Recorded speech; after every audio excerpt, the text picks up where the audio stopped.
Balikan naman natin si Audrey Goriseta para sa humingi ng update hinggil sa sitwasyon ngayon sa Quiapo Church habang hinihintay ang landas ni Jesus Nazareno. Audrey? Maraming salamat, Daniel. Patuloy ang pagdating ng mga deboto dito sa may Quiapo Church. Mga debotong umaasa ng himala at pagbabago sa kanilang pamumuhay. Tuloy-tuloy nga po ang kapansin-pansin na pagdating dito ng mga deboto na disiplinado, maayos na nakapila papasok ng simbahan at wala naman pong nagtutulakan. 4:46 ng madaling araw, nagsimulang umusad ang imahe mula sa Quirino Grandstand at kasalukuyan pong nasa Finance Road.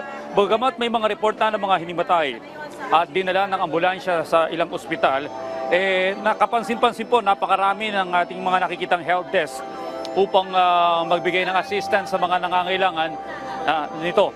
Oras-oras po ang misa na nagsimula kaninang alas 12 na madaling araw at sa tuwing magtatapos ang misa ay sumisigaw po ang mga deboto ng Viva Jesus Nazareno.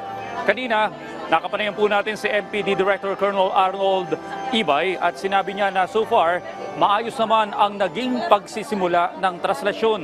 At nakaposisyon na rin ang nasa 14,000 personnel mula sa PNP, AFP, BFP at iba pang ahensya ng gobyerno upang siguruhing magiging matiwasay ang selebrasyon ng kapistahan.